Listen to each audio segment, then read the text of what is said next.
House side and in the Senate side of how to address the failures of FEMA from the past. No, but you the Those will be secretary. considered with the FEMA you the Review Council secretary. recommendations. No, you're the secretary, and you say you're doing all these things. A simple question turned into a tense showdown. When the Homeland Security Secretary was asked to produce a written FEMA plan and defend the administration's due process policies, the answers only sparked even tougher follow-ups. Here's the exchange. My commitment to be inside my 5 minutes, I will now yield to the ranking member for his 5 minutes. Thank you very much, Mr. Chairman. The Department of Homeland Security has been the top target on the Donald Trump's revenge tour, and you, Madam Secretary, are the chief accomplice. The Trump administration is hell-bent on destroying the Department of Homeland Security, built through bipartisan collaboration over the past 2 decades and evading any accountability for its actions. Let's start with what the administration is doing to FEMA. Madam Secretary, you said that you want to get rid of FEMA, and the administration plan is to shirk its disaster response obligation and leave state and local governments to fend for themselves. Emergency managers across the country are sounding the alarm about the limited ability to respond when disasters strike, but their calls are falling on deaf ears from the White House. What is the administration's plan to respond to catastrophic disasters beyond shifting responsibilities to states and local communities who are already telling you they don't have the ability to respond?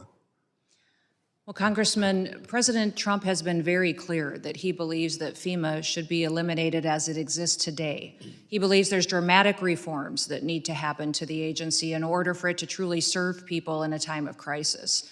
He wants to empower states and local governments to respond to their people. The federal government would be there for resources, support, much like block grants, but that we need to empower those locally to respond to their people because they know what they need. That is something that every state is at a different position today to respond, but he wants to give them the opportunity to build up the infrastructure to respond to their emergency. Madam Secretary, do you have this plan in writing? The White House is coming forward with the participation of the FEMA Review Council, which we have members from many states that are sitting on that will be making recommendations. So what you're doing now, there's nothing in writing as a guidepost. Well, sir, you certainly know that there are reform bills here in the House side and in the Senate side of how to address the failures of FEMA from the past. No, but you the secretary. Those will be considered with the FEMA Review Council recommendations. No, you're the secretary, and you say you're doing all these things. And I'm just asking you, do you have a written plan for what you're doing? There is no formalized final plan for how this goes forward because the input of Congress is critically important. As you know, there are statutory requirements of the agency. Well, I'm glad you recognize, that needs to be Madam Secretary, I'm glad you recognize the statutory requirements. Washington State, Mississippi, and a couple other states already have requests in to you or to the President for disaster declaration, and it's taken an inordinate amount of time, more than normal. I just want to know, is that inordinate amount of time is based on some plan that you have knowledge of? But if it's not in writing, I understand.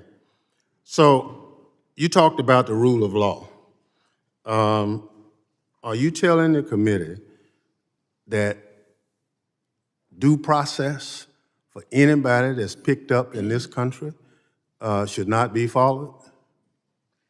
Congressman, we have utilized due process as it is laid out in the tools that Congress has given us. We have followed the tools and the processes to which Congress has given us to give due process to people appropriately as it is due. So your testimony to this committee under oath is that everybody that ICE has picked up in this country has been given every opportunity as Section 5 under the Constitution provides. Correct. I believe everybody has gotten due process, and every person has been treated appropriately according to the civil or the criminal action to which they were encountering individuals and brought into our detainment and then also removed from this country. So your answer is The tools yes. that you have given us No, as this I'm body talking about for the due process Constitution of have the been United implemented. States. I'm not talking about tools. The Constitution is clear.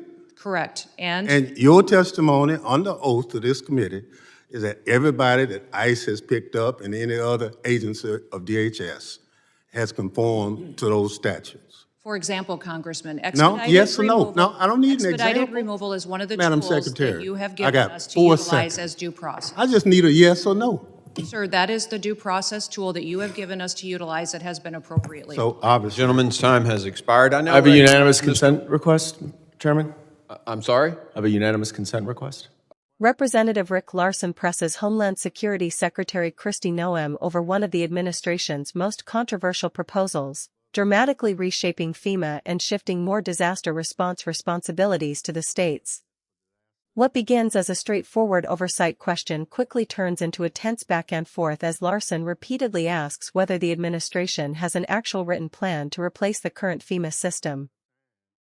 Noem defends the administration's position by saying President Trump believes FEMA needs major reforms and that governors and local officials should take the lead during disasters, with the federal government providing support rather than directing every response. But when pressed several times on whether a finalized plan exists in writing, she points instead to ongoing discussions with Congress and recommendations from the FEMA Review Council, stopping short of confirming that such a document currently exists. The hearing then shifts to immigration enforcement, where Larsen questions whether every person detained by ICE has received the constitutional due process protections guaranteed under the law. Rather than giving the simple yes or no answer Larsen is seeking, Noem argues that DHS is following the legal authorities Congress has already provided, including expedited removal procedures, and insists the department is acting within the law. Larsen, however, continues to press the distinction between statutory immigration procedures and broader constitutional protections, making the exchange increasingly tense as both sides talk past each other. With neither side backing down, the hearing becomes a sharp debate over executive authority, disaster preparedness, and immigration enforcement, issues that continue to divide lawmakers and the public alike. Watch the full exchange and decide for yourself whether the Secretary directly answered the questions or whether the committee's concerns remain unresolved.